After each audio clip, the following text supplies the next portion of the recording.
Today we are going to talk about an important concept in film studies, and that's mise-en-scene, a French word. But before that, look at this artwork by Pablo Picasso. It's called Guernica. It's one of his most famous painting, and mainly because of its a strong anti-war message. So the scene can be divided into a number of visual elements, symbols, and visual framings. Just look at the lighting. One person is bringing the candle and is asking people to look at the disaster that was happening. Picasso was painting the bombing of Guernica by Franco's nationalist army using Nazis' warplanes that actually destroyed 1/3 of the city. So in that scene, you can see this triangle is created by the candlelight. We see the action, and like some newspaper images of the time. You see the collage. You see the bull as the symbol of Spain is looking away. He doesn't want to look at it, and his tail is like the smoke is getting out of the window. Probably there are various symbolic elements in that painting.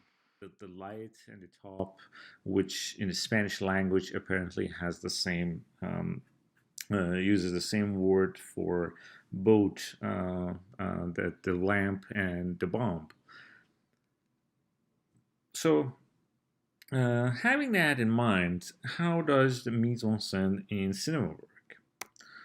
So, mise-en-scene is just the arrangement of all the icons in a scene. It's a French term borrowed from theater designs. And some critics are saying that actually the right term for in cinema should be mise-en-shot, how we design a shot. That should be the right term.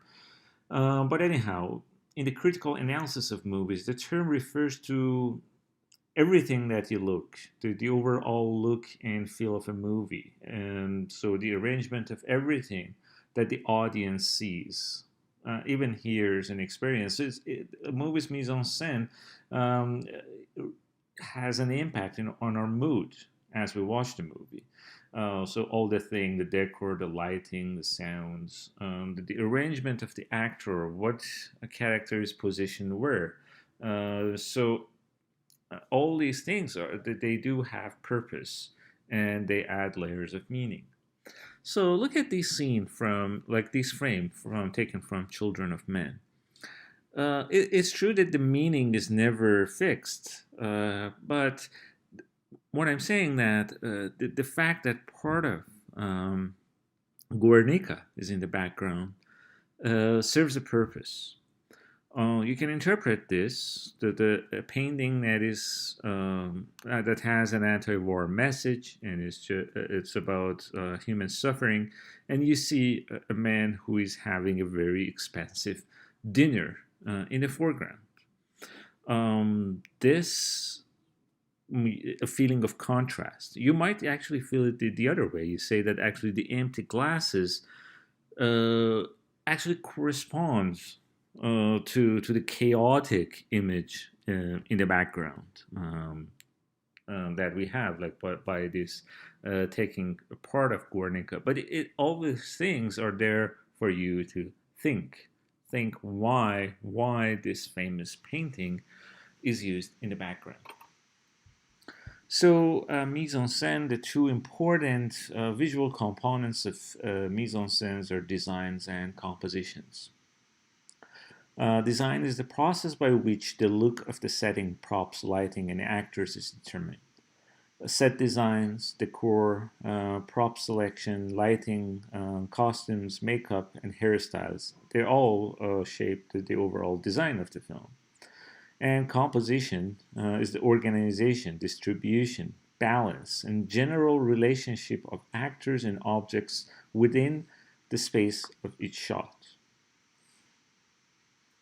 The visual elements of mise-en-scene are all crucial to shaping our sympathy for and understanding of the characters.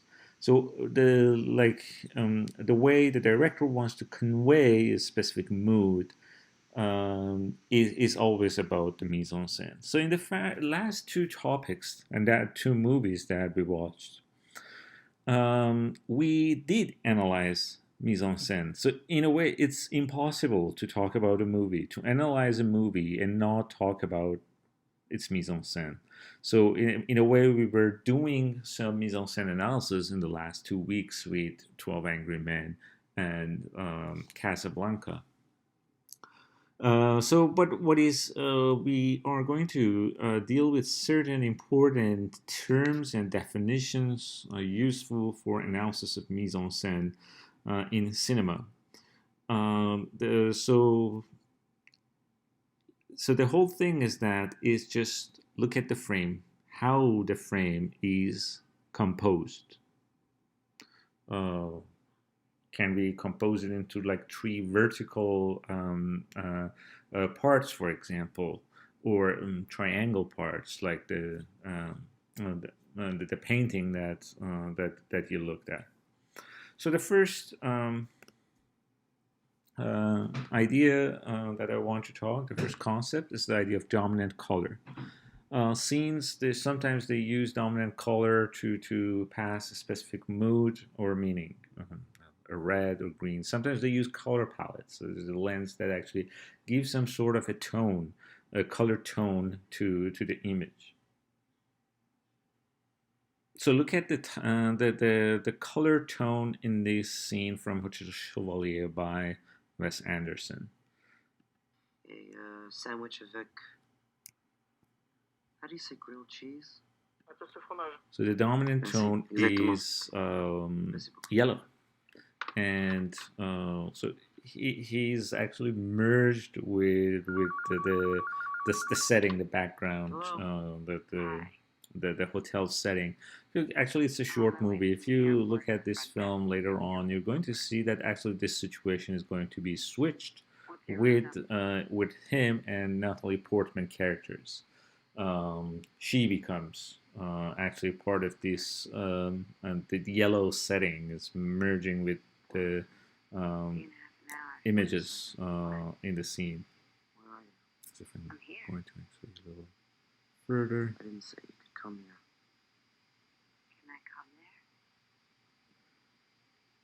So her pose is also similar to the painting that you see on the top, the more sort of medieval painting or Renaissance painting. She's actually having the same pose, and then she is wearing the yellow robe. The whole situation is switched. It's really interesting, a slow motion pan. But the whole thing is still the color theme is in this scene yellow. And it just definitely gives us some sort of a sad look to the scene. I've seen all your qualifications you got from the Sorbonne and the painting you stole from Picasso. Go outside and your for the first time goes on and on, the other hotels in Paris. When you go on your summer. Now let's talk about the design and compositions elements. The setting, the lighting, and the costumes and makeups. Again, everything serves a purpose. So look at this scene from Citizen Kane. It's a very complex, actually. If you think of mise-en-scène, it's very complex, a number of different elements. But in this scene, the central character is Susan, Orson Welles' wife, and she's at the center. But she's bored, she's playing with these puzzles. So the lighting is actually on like her positions. The surrounding areas are very dark. So she's at the center, and there's some sort of a parallel with the fireplace. Kane is walking, but look at how, in a very strange way, he's very small in front of the fireplace. It appears short with this sort of the optical trick and when he's kind of standing on the side of the fireplace, and there's a barrier between the two. There's some sort of alienation. A distance is growing between the husband and the wife. But the most interesting aspects of this scene, I think, is these statues on the right side. Look at it. It seems that it has a feeling. It seems that he's looking with some sort of element of wandering on his face. And look at the eyeline match. Look at it. He's looking at Susan. That in this palace, she's bored and she doesn't know what to do. And you see that the surprise on the face of these statues in the dark. But look at the face and look at the exact position of these statues, right with the island matches that he's looking at Susan. So there are all figures in the frame. What do you see? They all, again, serve purposes for the directors. So people, animal, objects are considered figures, and how you position them is important. A scene could be a point of view shot, on a screen, off a screen space, or this one is behind the shoulder shots. So you don't see the characters, you see the back. So there are also one thing that is important is closed and open framing, and but before that, also in this scene, we have an example of blocking. The light that is coming is blocked by the main character. But to discuss closed and open framing, look at the closed framings in Silence of the Lambs. The image on the right side, you see just three close-ups popped up. So it's a close framing, but it seems that there is an easiness and freedom, and the characters they experience some sort of intimacy. But look at the close framing on the left images with the elevators, door, and different colors of Judy Foster's colics, showing the masculinist part of police institution and how she's threatened. So it seems that she has nowhere to go.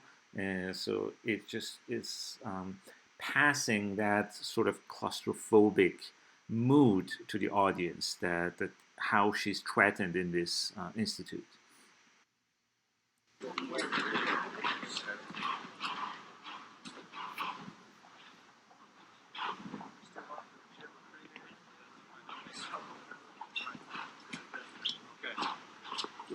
So she's trying to fit in, obviously shorted, and then the close framing is with the elevator door. It gives that idea of closeness. There's no freedom for her in this space to move around the colic. So in that sort of very masculinist space of the film. So the director is trying to pass on the uneasy mood that the central character has to us. All is important. It's a different color. There are red, she's in blue. So there's all a sense of contrast with her surroundings. Then it's closing.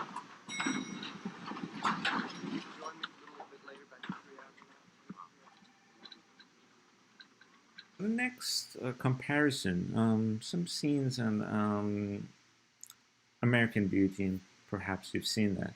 So in the top two frames, the two scenes are taking place in a kitchen or when the family, are like the members of the family are eating together. So on the right, it's Rick's room, the kitchen. Look at the mise-en-scene. What does it give us? It's just a very, I would say, patriarchal house. If you've seen the movie, it's the rule of the father. And the mise-en-scene is definitely trying to pass that move unconsciously. The woman is standing and cooking. The male characters are sitting. The man is reading a newspaper while his wife is doing all the work for cooking. And it's a very dull house. Look at the color. It's It's a tonal. It's brownish. It doesn't have any sort of vivid color. Like the other again, their house is in the other frame that you're seeing. But look at Jane's room. It's more vivid color, although still the characters are feeling very alienated. But it seems that it's not the a house that it just um, works with the rule of the father. The two characters are unequal. They are in maximum distance. The distance is growing, that the alienation between husband and wife, but in equal frames. So it's just the distance is stretched. Here actually the focus of the scene is the kid. It's red with the T-shirt and flowers in front of her and all the candles around her. So that's with more vivid color. That's the way we should pay attention to the scene. Very different. So you see this contrast. And this one, it's in a strange conversation. So typical depiction should be like the one on the right. But here, the depth is given in this scene in a very strange way. So he's in an awkward way, and it's the moment that he's losing his job, and so it's just high angle. Just in a way, he's in that sort of empty room, but because of the depth that is given, so it seems that his figure is just falling in an awkward way in the space around him. Sometimes even little tilt. So you see that little strange angle that this scene has. It's a movie called Rebel, about Rebel Without a Cause, one of the first movies about teenage rampage and teenage problem in our society. And you see the confusions that the new generations have and lack of understanding of the parents' generation. It is shown in this scene. The scene is also confusing by having this sort of shaky angle, but also at the center, red, and between father and mother in that scene. Balance compositions. When the scene is symmetrically divided, we call it balance compositions. This scene from Je t'aime on the left and Shining by Stanley Kubrick on the right. You see an example of balance composition. Look at this scene from Wes Anderson. A very interesting, just an ordinary realistic shot is slowly turned into a very balanced framing. Look at that scene.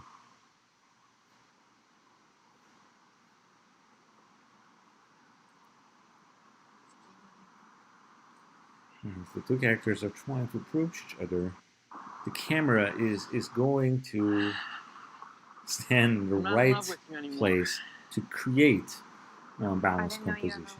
And the distance between the two, each one is on the one side of the frame. It's just it's about the fact that it's not working between them. Okay, what? So the camera is going on one side, but it still maintains the balance. So some sort of proportion is in a way because the two shots are very similar. Do you send my mother your clippings and your grades from college? Please stop belittling me.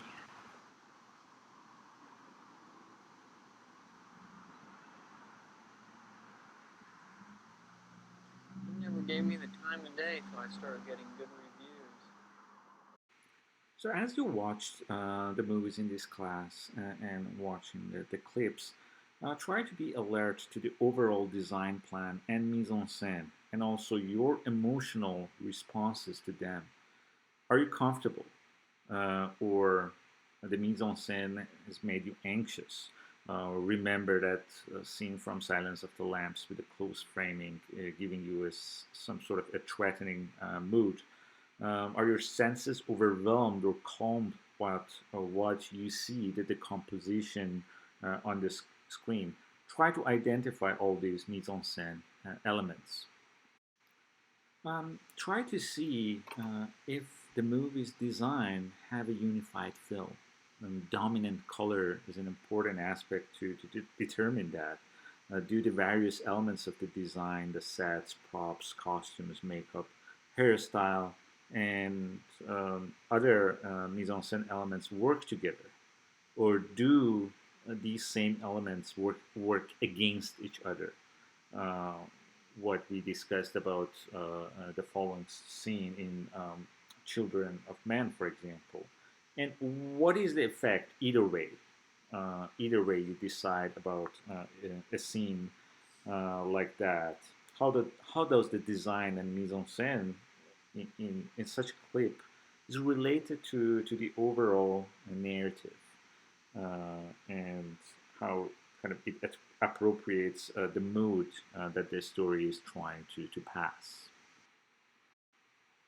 So look at this scene. I'm going to analyze the mise-en-scène of the following scene from The Royal Tenenbaums by Wes Anderson.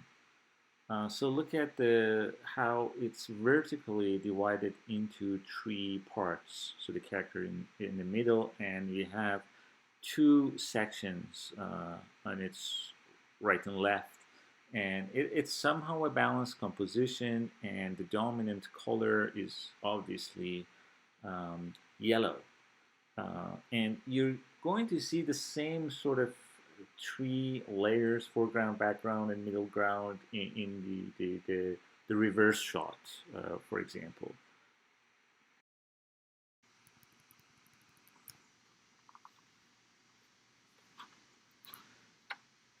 So it's coming in. You see the source of music, and it gives us a little realistic tone with a kind of God eye close-ups. So the close-ups of Margot, and they're both in the frame, but not in the same position. They're not looking at each other. They're in the different levels, basically. If you look at the eyeline matches, and barely looking at each other. So it's maybe a typical brother sister behavior at this point. But the whole thing is that all sources of lighting are visible in that scene, just the kind of the childhood setting, as well as the music. So that conveys some sort of a realism. So there's nothing superficial in that scene. It's just the setting has that sort of childlike quality. In camera angles, you see is little, so slightly low, and this is the only scene that she's not wearing the yellow coat. It's just the sort of intimacy that in this scene is growing between the two characters. We're getting in how the dominant color is creating this mood in that scene, especially for the male character, and because she's in some sort of a contrast with the dominant color. So in this very long shot, the two characters are together, and in the frame, you don't see much in the background, so it's like a little flat background. You don't see a sense of depth or other background object, like the example of an earlier frames in this lecture today. So here it's emphasizing that sort of close relationship that is not necessarily what siblings do. So what is this tent? Is their childhood hiding place? And you see in Wes Anderson films, you usually, and another example of God eye view close-ups, is just the signature of the director, and you see the source of the music in that sort of God eye view, and again, childhood kind of toys. So the characters in Wes Anderson films usually are childlike adults, and so they're growing in the situation. The intimacy between them, the secret between them, is in contrast to the childlike setting that they are in. But in a way, they are adults who are stuck in their childhood, refusing to grow up. But you see that the contrast, like the emotion that they are passing between each other and the whole setting, and then you see again the whole setting together, the entire setting.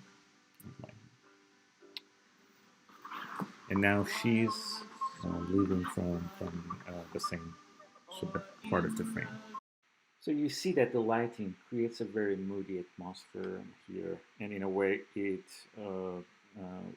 reappropriates the development of narratives and character development.